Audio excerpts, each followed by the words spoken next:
Hello everyone, today is 16th of October, now it's 22:10 in the morning Moscow time. I'm Levan Gudadze and this is my first update for the day in which I will share all the main news that are making headlines in Russian media outlets and Russian language pages on different internet platforms. And there are quite a few very significant developments and news that I'd like to share with you for this moment.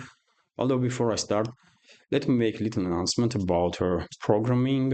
As you know, lately I was conducting this sort of experiment when I was dividing first update into two parts in attempt to make videos shorter, but it did not work really as I was expecting, and therefore I will no longer divide first update.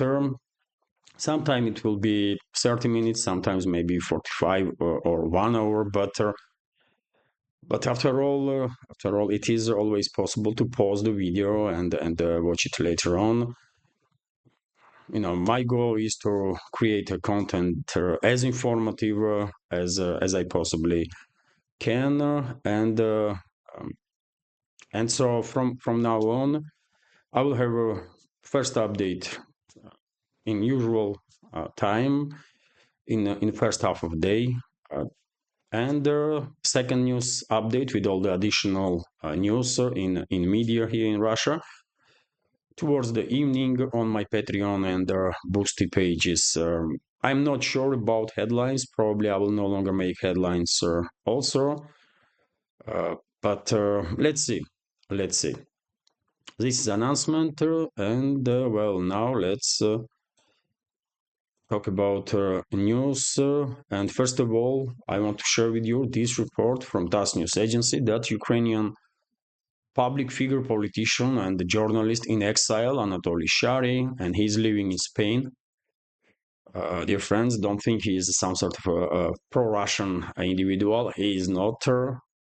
And well, he reported yesterday on his YouTube channel and his Telegram channel that according to his sources from Ukraine, Kiev regime already gave order to Kiev regime's forces in the Kursk salient to get ready for rapid withdrawal.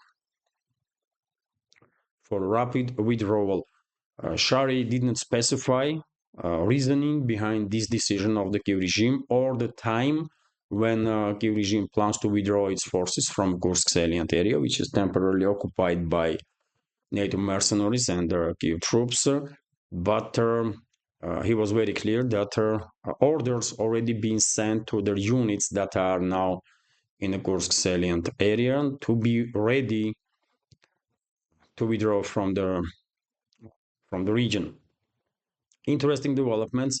My guess is that Kiev regime will withdraw its troops, will begin rapid withdrawal of its troops from Kursk salient area after Biden's upcoming visit to Europe.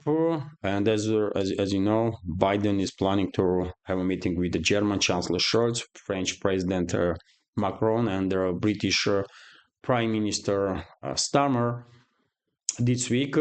And probably after that,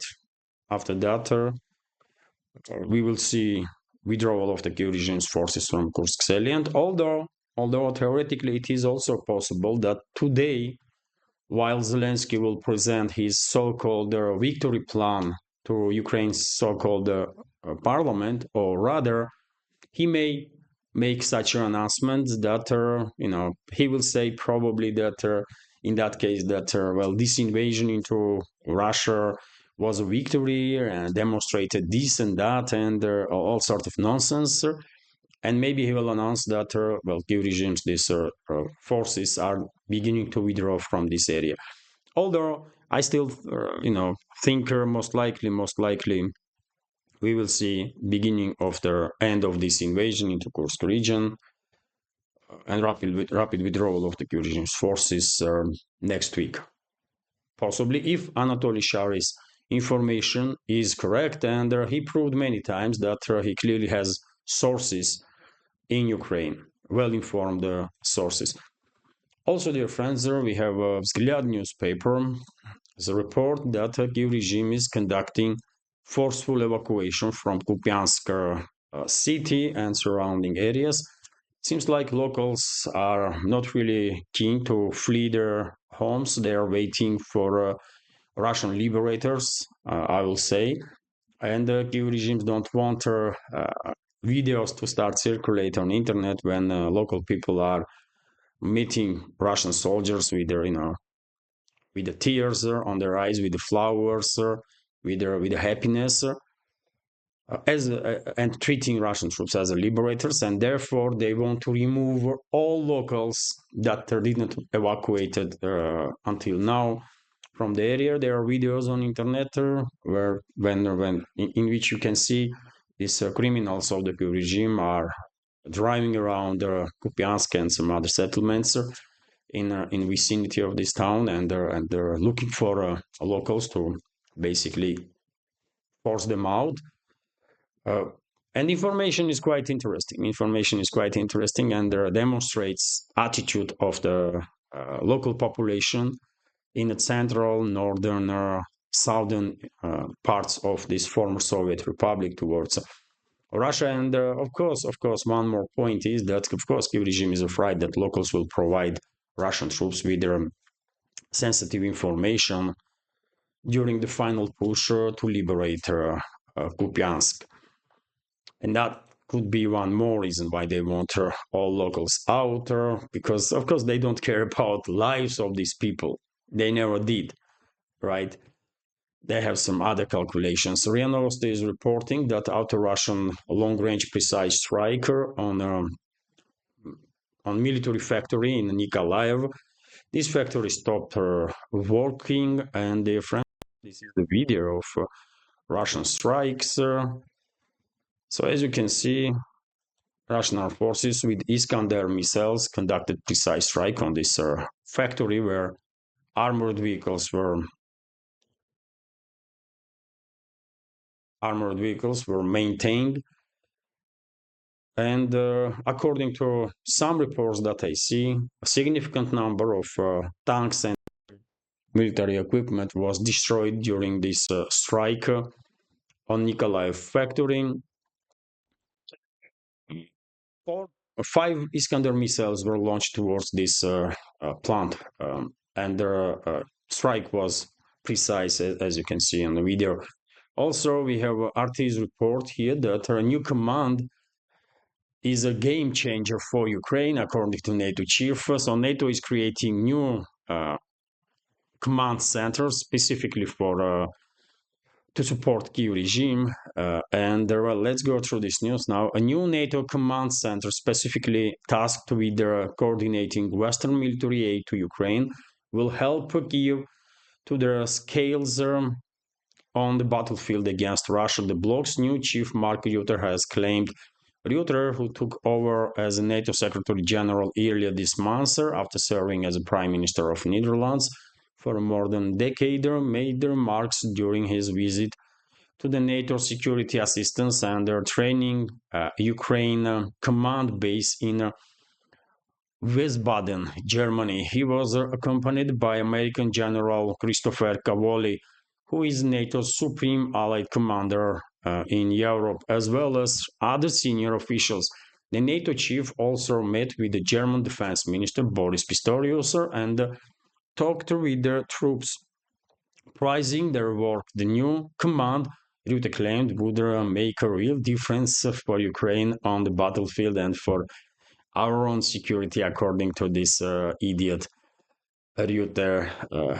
How he was a prime minister of Netherlands, by the way, this sicky, individual, I don't know, but he was, and I guess Netherlands is not really in a good shape as a result, because if they have such people in leadership, then it is hardly possible that country will be in a good place in terms of social fabric, in terms of economy, and so on. But anyways, I mean, these delusional individuals, by the way, cannot be taken seriously. I mean, how many game changers they come up with? Every other week they have some game changers, and he's gonna turn the tide, and he's gonna do this and that. And I mean, these are shameless people, by the way. Every entire world is laughing at them, and it seems like they just don't care. Man. They are shameless. Anyways, let's continue. Interfax is reporting that, as I already mentioned, dear friends, in the beginning, Biden plans to visit Europe this week, and he will have a meeting with Scholz, Macron, and Starmer. And most likely, one of the topics of discussions will be Ukraine, if not the major one. And there are some experts still making predictions that probably statements will be made during these meetings about lifting restrictions on strikes deep inside the Russian territory with the NATO long-range weapon systems. But I'm quite skeptical on that. I really believe that recent messages from Russia, especially from Russian President Vladimir Putin, when he was talking about changes in Russia's nuclear doctrine, reach its adressat, and I guess Western ruling class, Western elites, so-called elites, are realizing that, well, they are playing now with their not just fire, but with nuclear fire, and I don't think they are that suicidal to risk it, right? So therefore, I don't think Western ruling class and the NATO member states will dare to attack Russia with long-range weapon systems, and we'll understand that all these topic about lifting restrictions are not about allowing the regime to conduct these strikes deep inside Russian territory. It's about NATO's strikes on Russia, because only NATO militaries are capable and have means to conduct such strikes. Kiev regime, as Russian president pointed out, has no means to do such actions, to conduct such strikes. And because of it, Russia will see any such long-range strikes as a NATO member states' direct attack on Russia, and the response will be based on that. And well, if we take in account announcements about upcoming changes in Russian nuclear doctrine, then well, respond may be with some very significant force. And I don't think Western ruling elites want to spend the rest of their lives in bunkers, really. If their bunkers will withstand Russian strikes, right? Anyways, let's continue. Vzgliad newspaper is reporting that France is downgrading its military support for military financial support for Kiev regime. Earlier, Paris promised Kiev regime that they will provide 3 billion euros for military assistance, and now this sum is still significant, but significantly less. Now France is only promising some 2 billion euro support, which is significant, obviously. I mean, 2 billion euros is not two pennies, right? But for whatever reason, seems like French leadership is no longer keen to spend as much money on Kiev as they were planning earlier. Maybe this is due to realization that no matter how much money they're gonna send to Kiev regime, I mean collective West, no matter how much weapons they're gonna send to Kiev regime, they already lost. They're not gonna achieve a strategical defeat of Russia. Only thing they will achieve is humiliation of the Western ruling class, which is already happening, right? Which is already happening, and Russia already emerged victorious over the Western ruling class. It's only formalization is left. RT is reporting that Russia, well, according to German spy agency, spy chiefs, Russia is their enemy. So Russia is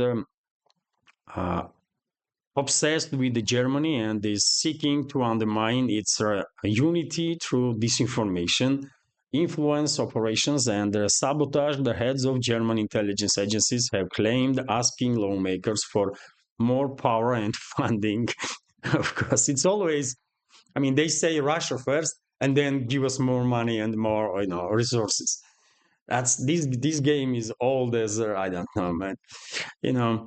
The directors of the Federal Intelligence Service, BND, Office for the Protection of the Constitution, BFV, and the military counterintelligence service MAD give their uh, testimonies to the Bundestag's control committee on Monday. BND header Bruno Kachel claimed that Moscow sees Berlin as an enemy because of Germany's support for Ukraine and that Russia has already begun to initiate direct kinetic measures against the West. The Russian forces will probably be able to carry out attack on NATO in terms of personnel and material by the end of this decade at the latest. Kachel told the committee. So, I mean, yet again, man, why Germany is in such abysmal situation right now? Maybe because they have crises in leadership, or not just in political leadership, but also in the leadership of militaries and security services or secret services. Russia don't see Germany as an enemy. Russia sees Germany as a hostile state. But if you ask me, if you just go around and talk to people, do you see which countries do you see as their enemies? We don't operate that way, you know. We see as our enemies Western ruling class because we know that it's a Western ruling class that are acting against us without asking their own population opinion on it, right? So yes, Western ruling class, they are our enemies, obviously, but Germany, France, UK, US, Canada, Australia, New Zealand, they are not our enemies. Definitely not the people, by the way. Uh, Elites there, yes, and countries because they are controlled by these so-called elites. I mean, extreme Russophones and crazies. Countries are acting, as a hostile state towards us, but enemy is a too strong a word, isn't it? And if these people, if these people were professionals in charge of German secret services, they would use a little bit different language. Uh, but they are not professionals. So what you what you are expecting from these idiots, man? After all, Germany was attacked by US, UK, Norway, possibly with Polish involvement when these Nord Stream pipelines were destroyed. And I did not remember what these security services of Germany said or did about it. Anything at all? No. So, I mean, it is what it is, man. It is what it is. This Russophobes forever gonna use the topic of Russia for us to ask her for more money and more resources and to justify it. That's all, really. And therefore, unfortunately, this constant demonization of Russia and Russians will continue in the Western, from Western ruling class or Western propaganda outlets and so on, which is truly unfortunate because if I may don't see as my enemies people of the Western countries and the vast majority of Russians, but unfortunately, people in the Western states, majority, may be under such a heavy influence of this Russophobic propaganda that they might see us as enemies, which is, which is sad, which is sad. Anyways, let's continue. RT is reporting that Hungary warns that it could veto EU's Russian sanctions. So Hungary could block EU sanctions on Russia if the union's policies jeopardize its own energy security. Foreign Minister Peter Szijjártó has warned Budapest will only permit their import of restrictions if they retain current term exceptions on Russian energy supplies. He said so. Well, there's divide. This information clearly demonstrates a divide inside the EU itself when some countries, in some countries, is are about more escalation, more escalation, more escalation, and there are other countries that have more pragmatic approach, like Hungary, for example, that are first of all care about interests of their own people and interests of their own republic, right? Their own country. which is quite understandable. Although, unfortunately, due to this position, Hungary is under constant attacks from the Western ruling class, from the Brussels, EU bureaucracy, and quite often they are eventually forcing Budapest to, sign up for all those illegal sanctions that already been imposed on Russia by the EU or UK or, in this case, EU, but, West in general. TASS news agency is reporting that press spokesman of the Russian president, Vladimir Peskov, was asked about this comprehensive partnership agreement between Russia and North Korea. Draft bill on that for ratification was sent to the Russian parliament by Russian president. I reported about it yesterday, and Peskov was asked if in that agreement there is a topic on military assistance to each other between Russia and North Korea in case of foreign aggression, and he says yes, there is such a topic in that agreement. Although he recommended journalists to read this material themselves, and they will have no more questions on that.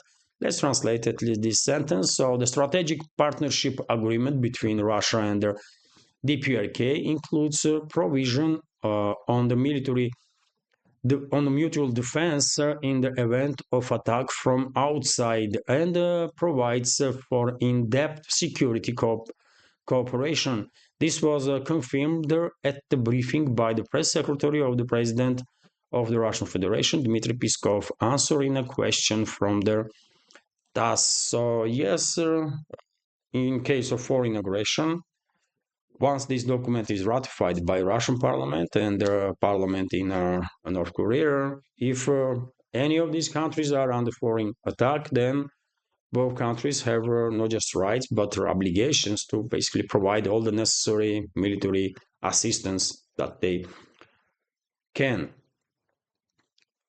And dear friends, when it comes to this agreement, I think something similar is in works between Moscow and Tehran.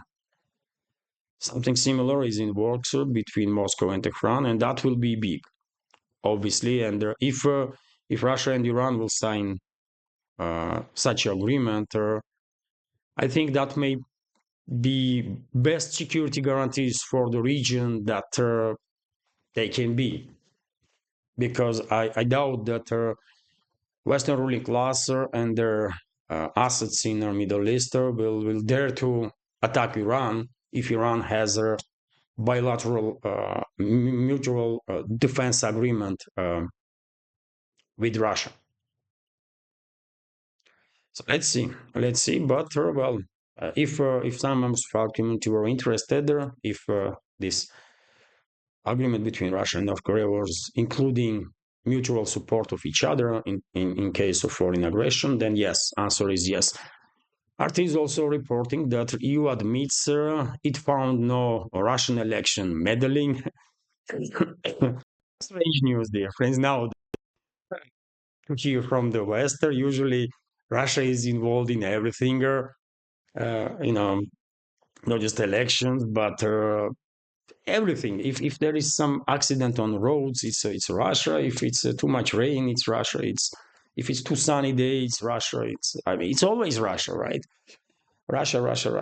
And now when I see this news yesterday afternoon, I was kind of surprised. Wow, really? This person who said this probably will be fired in a relatively short time. So Brussels did not record any serious cases of interference in the June 2024 European Parliament elections. EU Commissioner Vera Jourova has admitted the bloc has previously made claims on Russian meddling and threatened Moscow with sanctions. So mark my words, dear friends, this person probably will be fired in relatively short time because she had to formulate differently this topic. She had to say to please Western bureaucracy, Brussels bureaucracy, and Western ruling class. She had to say that, you know what, Russia did this and that, and there are all sorts of provocations, but European electorate system withstand the pressure, and therefore, I mean, we are too strong. Russia is too weaker. Russia is about to, collapse and so on. That if she will say something like that, then she will be applauded. But when she's saying that there was no actual evidences of Russia's involvement in these so-called elections that happened in Europe recently, well, many people in the West not gonna like it at all. RIA Novosti is reporting that Russian Prime Minister had a meeting with his counterparts from China and Mongolia in Pakistan, by the way, where he's in right now. So, Russian Prime Minister Mikhail Mishustin held trilateral talks with the Chinese Premier Li Qiang and Mongolian Prime Minister Lusamam Srein Oun Erden in Islamabad, capital of Pakistan, of course. Trilateral talks between Russia, China, and Mongolia at the level of heads of governments are being held for the first time. Deputy Prime Minister Alexei Averchuk, head of the Russia's Ministry of Economic Development, Maxim Reshetnikov, deputy head of the government staff, Elmir Tagirov, Energy Minister Sergei Sivilyev, Natural Resources Minister Alexander Kozlov, and a number of other high-ranking Russian officials were also participating in the talks from the Russian side. So, very representative delegation from Russia is in Pakistan nowadays, obviously, and this is due to summit of Shanghai Cooperation Organization, right? So the Russian Prime Minister is working in Pakistan on October 15-16. His visit will last for 15-16. On Wednesday, the Russian Prime Minister will take part in a meeting of the Council of Heads of Government of the Shanghai Cooperation Organization. Member states in Islamabad, the Prime Minister of Belarus, Kazakhstan, China, Kyrgyzstan, Pakistan, Tajikistan, Uzbekistan, as well as the first Vice President of Iran and the High Representative of India are expected to also participate in this event. So yes, quite interesting. Yet another demonstration of how isolated Russia is, isn't it? And if you ask Western ruling class, yes, Russia is isolated, and Russia's economy is about to collapse in tatters, right? And Russian militaries are taking the chips from their washing machines, that kind of stuff. Anyways, if any side is isolated really in this world, is Western states. A collective West basically is getting more and more distance away from rest of the world, which is a understandable process because everybody is sick and tired of this Western so-called elites, man, and their attitude towards other people because they have no respect towards anybody. They don't respect their own fellow citizens. Of course, they cannot respect anyone else, right? And this attitude, by the way, when they try to talk to the rest of the world from some sort of high ground that they have in their sick mind, while there are no moral authorities, right? Hardly in any country in this world outside of the collective West, any societies are seeing Western ruling class as a sort of moral authorities. No, these are despicable individuals, by the way, Western ruling class. Anyways, let's continue. And therefore, because they are in charge of the collective West, it is obvious that distance between the rest of the world and Western world is getting wider and wider and wider. And I remind you, dear friends, that International Monetary Fund and World Bank, both institutions are controlled by the West, right? Both these institutions said many times that the world is getting closer and closer to this two-block divide, when on one side is a collective West and on the other side is rest of the world, basically. Boosty, Boosty. Dear friends, before I continue, let me notice that this small media project of mine is completely subscriber funded, and I will be immensely grateful if you will also consider to support my work. If you find my work and my channels interesting, useful, if you think we deserve to exist in this field of news and political commentary, and if so, then well, you can support with a donation through PayPal or Boosty platform. That's Boosty, by the way, you see right now. Or you can subscribe to my Patreon page and also page on Steam, where a lot of extra content, including second news updates and also videos about life in Russia. For example, seventh episode of Behind the Scenes about last week. So yes, and I'm publishing same videos, by the way, on Patreon and Boosty, so you can subscribe on any of these platforms.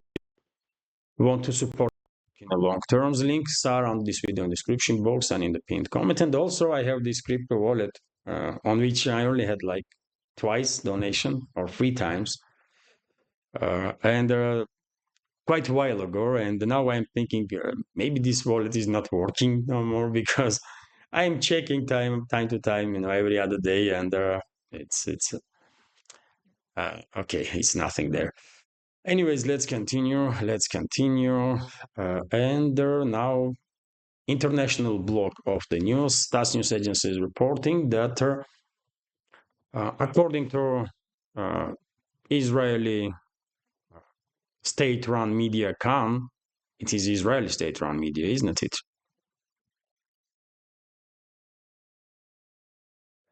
Prime Minister of Israel finalized retaliatory strikes on Iran with his colleagues from the government.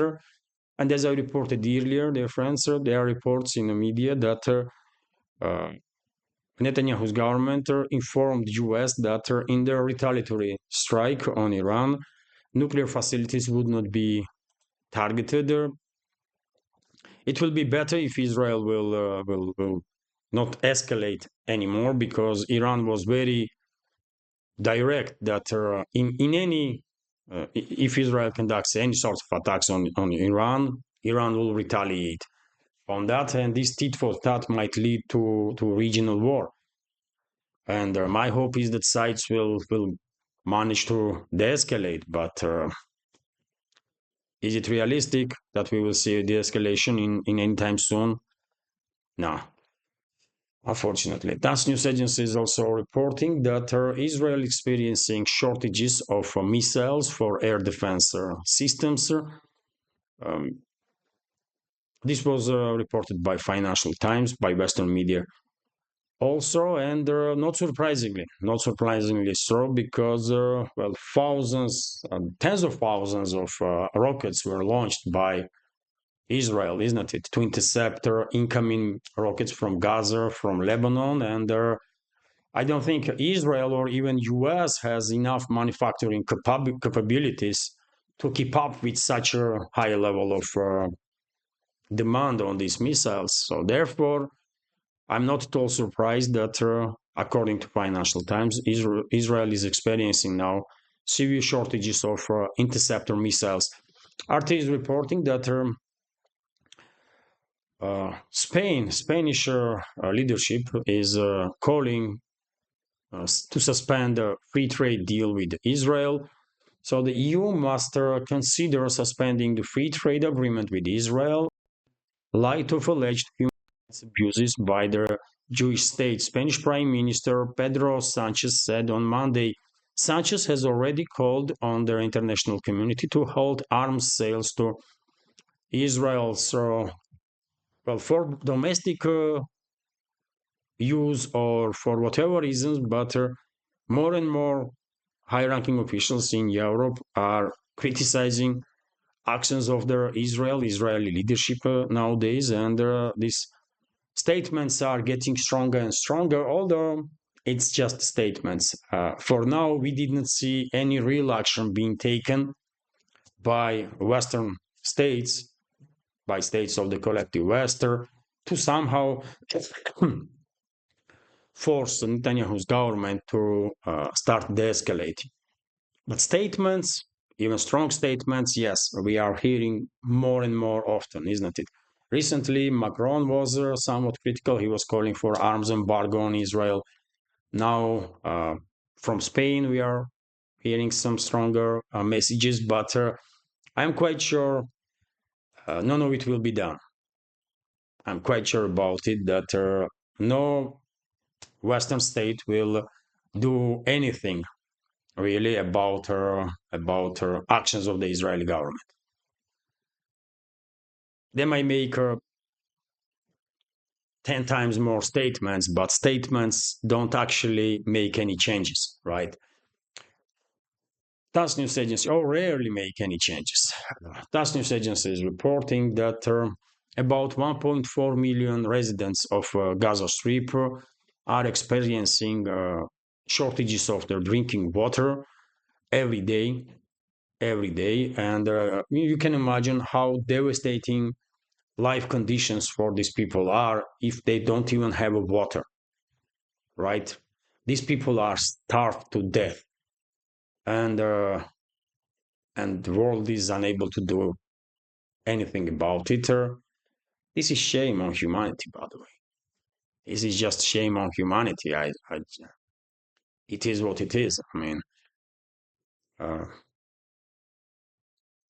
our descendants, our grandkids, and their grandkids, when they will read in history about these times that we are living, they probably will be ashamed of us because us as a humanity, humanity as a whole, are in too weak to have a say in world affairs, and clearly genocide is taking place in Gaza. Uh, Officially, over 40,000 civilians were killed, among them more than 17,000 children as a result of Israeli attacks. And the Lancet magazine, medical journal, well respected especially in the Western world, reported relatively recently that overall casualty numbers, overall death number, may be up to 190,000 or higher than that, due to all this devastation that Israel dealt to the Gaza, right? And all we hear is statements. All this time, by the way, statements, and people are dying in Gaza. Meanwhile, tens of thousands of people. And now Israeli leadership, these sick individuals, literally sick, mentally ill individuals in Israeli government, are conducting strikes and killing civilians in Lebanon. And all we hear is statements, you know. So you tell me in where their humanity is right now when when there are too much talks about human values and human life and this and that from so many stages in this world, and genocide is taking place there, and the world is doing nothing.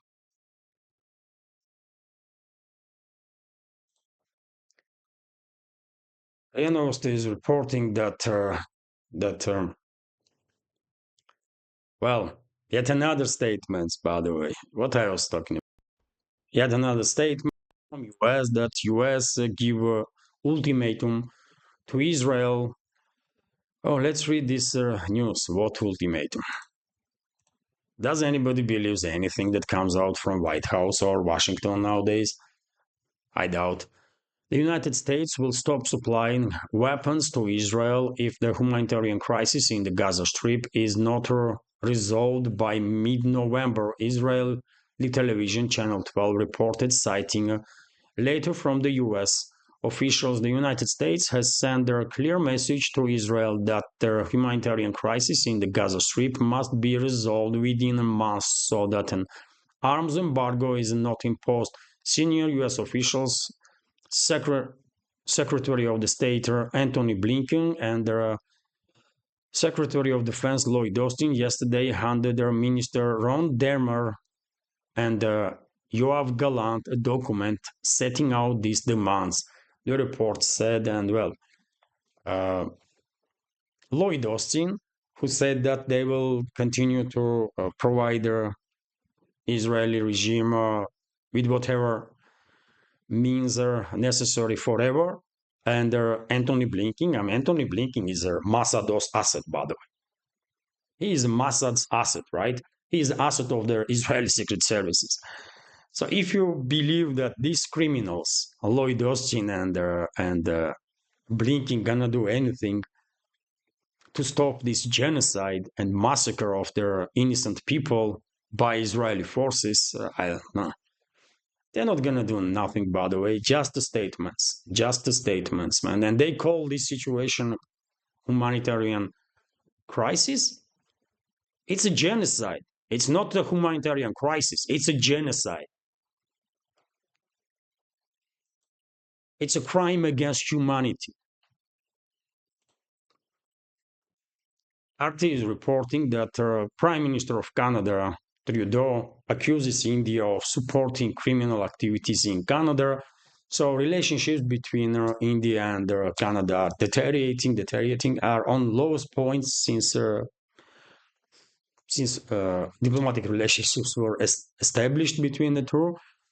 And the Canadian Prime Minister now accuses the Indian government of making a fundamental error by allegedly supporting violence on Canadian soil. His remarks follow allegations from the Royal Canadian Mounted Police, which claimed that Indian government agents were involved in widespread violence, including homicide, and posed a serious threat to the public safety. Allegations are linked to an investigation conducted by Ottawa into the murder of a Sikh separatist leader, Hardeep Singh Hijar, in a Vancouver suburb in June 2023, last year. Well, yesterday I reported that six Indian diplomats are going back to India from Canada, and India expelled 6 Canadian diplomats, and now Trudeau is basically directly accusing India of killing some separatist leaders. Dear friends, I would not call them separatist leaders. They are terrorists. They are terrorists. And if India's secret services take out some terrorists anywhere on this planet, okay, I don't have an issue with that.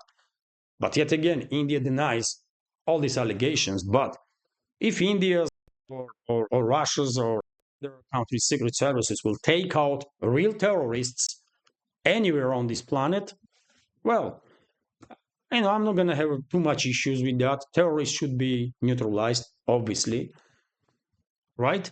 And I'm saying these guys are terrorists because just look at this news. That Sikh group offers 500K bounty for Indian diplomat. Is this a terrorist enough? And these criminals being called separatists, they are terrorists, for God's sake. Just deal with them as you will deal with terrorists. That's it. So Sikhs for Justice, I don't give a damn what kind of organization that is. A terrorist organization, obviously. Secessionist group banned in India has announced a hefty reward for Indian High Commissioner to Canada, Sanjay Kumar Verma, aimed on escalating diplomatic row between New Delhi and Ottawa. And just look at this, by the way. On Monday, Sikhs for Justice head Gurpatwant Singh Panun, terrorist, another terrorist, prominent pro-Khalistan leader, posted a statement on X warning that the group has allocated a healthy budget of $500,000 so that even after Werner, Indian diplomat, departed from Canada, it will continue taking his movements and whereabouts in pursuit of bringing him to justice for his alleged role in the killing of the Nijar, this another terrorist. So that's the group, by the way. They are openly saying that they have a bounty on the head of Indian diplomat. And how India gonna treat these criminals, man? How? If I was a head of India's secret services, I will say, you know what, take them all out. Just all of them. That's how we deal with the terrorists. Just take them all out. And I don't give a damn about Canada's leadership, what they think or don't think about it. I just don't care. These are terrorists. Take them out. Full stop. Because they are terrorists, by the way. If you had any doubts, if you listen to some anti-Indian propaganda in Canada or US or elsewhere, and if you really think that this group is so peaceful and nice people, and they don't want to harm even butterfly, that's what they are, man. Terrorists and criminals that are putting bounties on politicians openly, So to me, the situation is very clear. One side is India, great nation, great country. On the other side, some terrorist group that is actually it seems like receiving serious support from Canada's political class, Canada's security services, I guess secret services, probably US secret services are involved in this to put some pressure on India's leadership to somehow influence policies of the India. That's all what is happening, dear friends, here. This is geopolitical game, and this terrorist group being used in this geopolitical assault of West on India, right? And that's it. And if you were thinking that, if you were under the influence of propaganda and thinking that, well, this group is, just a nice people, and they don't want to harm nobody. That's what they are. $500,000 bounty on the head of Indian diplomat. Come on, man. Terrorists, just take him out, man. That's it. No terrorist should be able to walk around free, man, anywhere on this planet. Vzglyad newspaper is reporting that, UK, by the way, when it comes to influence in affairs, internal affairs of other countries, of course, Western ruling class are masters of that. And we have this news that the United Kingdom is trying to punish Georgia now for a recent decision of the Georgia's parliament to adopt the law on foreign agents. And after that, by the way, Georgian parliament also adopted the law that was banning LGBTQ propaganda. And all this stuff, of course, goes against the seeker ideology of the Western ruling class and their Sikh narratives. And Georgia's current leadership is under heavy pressure and under heavy criticism from the West. And now, this information that UK is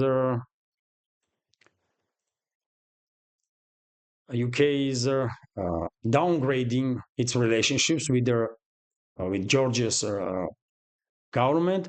So Britain has frozen negotiations with Georgia at the ministerial level within the framework of their 10 years older political wardrobe dialogue named after Oliver Wardrobe, the country's commissioner to Georgia during its first independence in 1918-1921.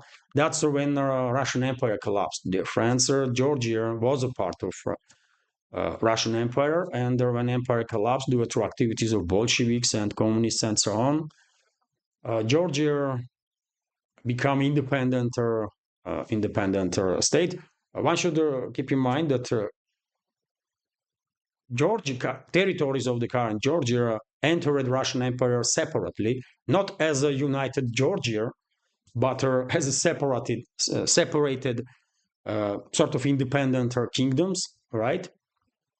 and uh, and under the Russian Empire, Georgia was united under, as a one administrative area, one region, republic, well, after empire collapsed, due to activities of the Bolsheviks, communists after revolution, it gained independence in 1918, from 1918 to 1921, and after that, Georgia became part of Soviet Union. Uh, Not voluntarily, by the way. That should be also noticed. Red Army entered Georgia. There was many Bolsheviks in Georgia, by the way. After all, Orjonikidze, Stalin, Beria, these guys, and many others, by the way. This communist movement was quite strong in Georgia also, and they basically invited Red Army to Georgia, and there was a fight between this Georgia's government's forces and the Red Army. They lost her, so Georgia became part of Soviet Union eventually, and was a part of Soviet Union until Soviet Union collapsed in 91, right? So during that in the 3-year independence period, in the beginning of the previous century, UK had this commissioner, Oliver Wardrop, and this cooperation agreement between Georgia and UK had the name of that commissioner. Anyways, let's go through some more details here. So the diplomat,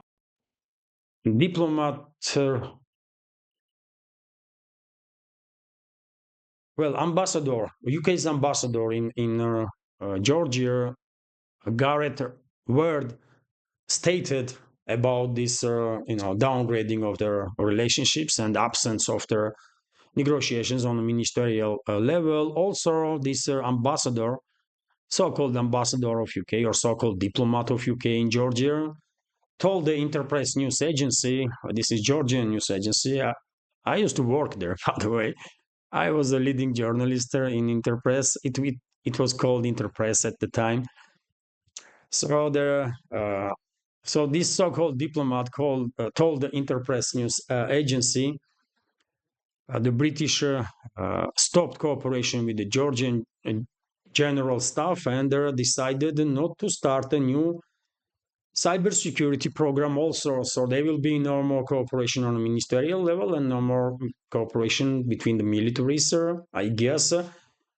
Gareth Warder expressed hope for a resumption of the cooperation after the parliamentary elections on October 26, while the Georgian authorities accused the West of unprecedented external interference in their elections campaign on the side of their opposition. And dear friends, why you need statements from Georgia's current government? Ambassador himself is quite direct, isn't it? That he hopes after elections that should take place on 26th of October, in 10 days, well, this cooperation between Tbilisi and London will resume. I mean, this is direct involvement, right? They are not even hiding, by the way. Western so-called diplomats, and that's why I'm saying this is so-called diplomat, by the way. Professional diplomat will never, ever say anything like that, right? But these are, I don't know, from where British foreign ministry is taking people from which brothels, but these people clearly are not the professional diplomats. Let's be clear on that, right? And Georgia's government definitely has a point, and unfortunately, as I mentioned many times before, there is a high risk that assets of their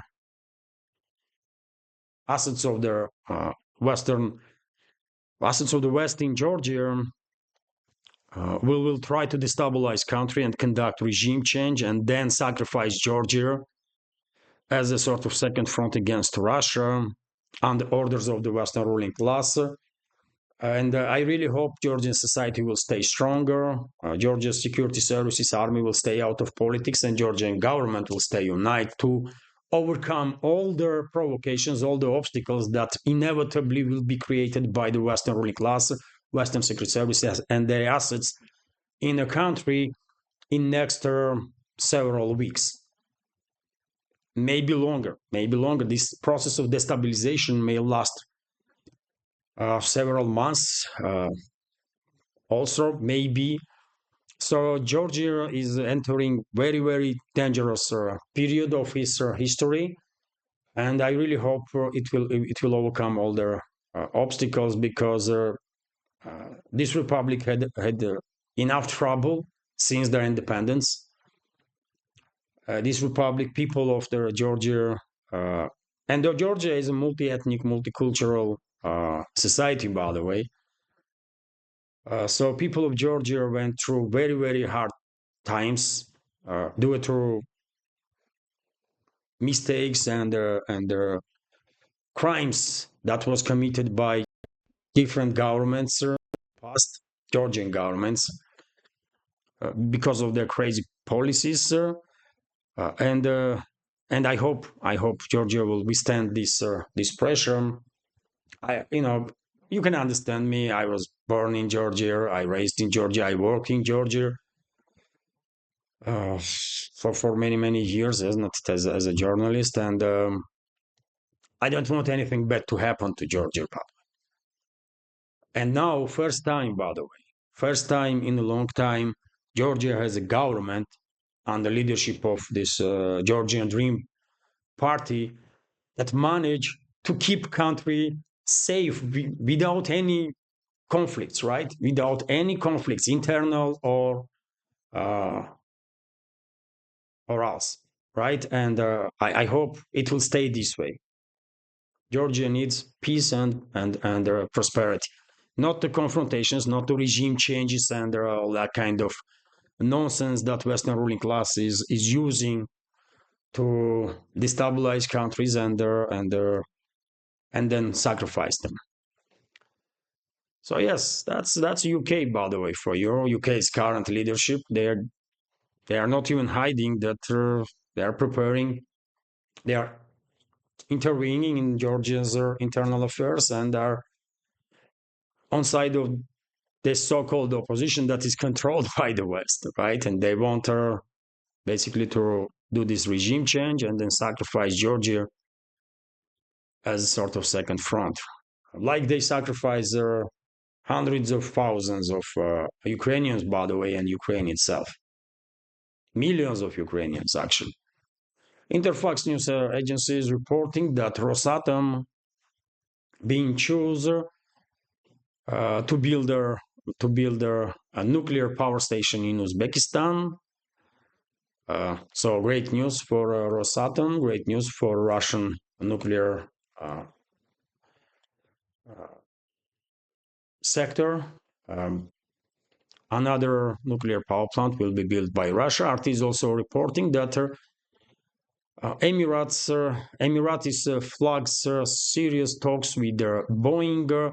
The president of Emirates, one of the world's largest airlines, has said said that Carrier will have a serious conversation with Boeing after the U.S. manufacturing giant announced that its 777X model will be further delayed. Boeing confirmed last week that the first delivery of its wide-body aircraft will be postponed to 2026, nearly 6 years after the 777X aircraft was due to reach customers. And well, too bad for Emirates, right? Too bad, man. Why they were having deals with Boeing? This is one of the largest and richest airlines in the world. They have, I guess, top leadership, or should be have top leadership. And why they even sign a contract with Boeing? Maybe they did it under pressure, under Washington's pressure. That's possibility, but now you are facing consequences, and I don't think any serious talks with Boeing's leadership will resolve anything. And I doubt that this company, Emirates, will receive this order at their planes even in 2026 or in 2027 or in 2028. Just my word. So Boeing is done, by the way. Boeing is finished. It's just an objective reality. And I guess Airbus, the European giant, when it comes to plane manufacturing is jumping up and down and as happy as it can be because right now they have no competition on the world market because Boeing is finished and their airliner manufacturers in Russia, in China, in some other countries just just beginning to just beginning their fight for a share on the market, right? And it will take quite long before Russian Chinese companies will be able to seriously, on serious level, compete with Airbus, right? So yes, in this battle between Boeing and Airbus, Airbus is a clear winner, 100%. It has a better management, and as a result, they defeated Boeing big time. Interfax is reporting that Nvidia once again become a second most expensive company, or I will say most inflated company in this world, and the current capitalization of this chip manufacturer is 3.31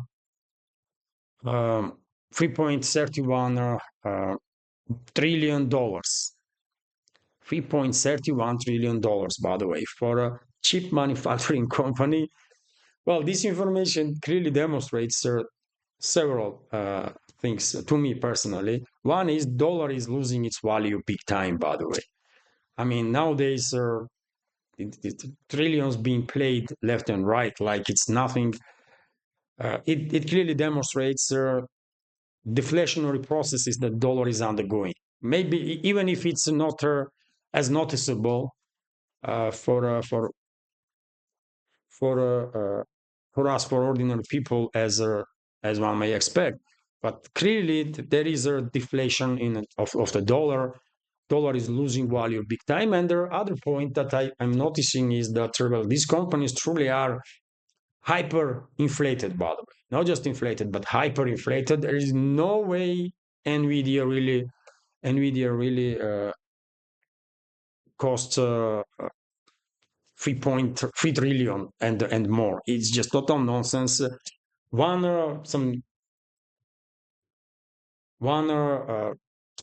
strike in one of the manufacturing plants of this company, and it's finished. Or some nature may go wild in some areas where some rare materials being mined, and that's it. No more Nvidia, no more chips, right? So when this company is this vulnerable, how it can cost 3 trillion? I don't know. You know, I would never invest in these bubbles if I had anything to invest, really. Second place is for Nvidia is on second place with 3.31 trillion. Third place is Microsoft with 3.12 trillion. And first place is Apple, 10 phone manufacturer, by the way, 3.52 trillion. Okay, okay, man. This is a bubble, and one day this bubble's gonna burst on Western financial markets, and that's gonna be something extraordinary. Also, a few more news, dear friends. RT is reporting that trust in US news media hits record low. According to polls, only 31% of Americans say they have confidence that the press reports news fairly and accurately. Well, why am I not surprised? I mean, what is wrong with this 31%, by the way?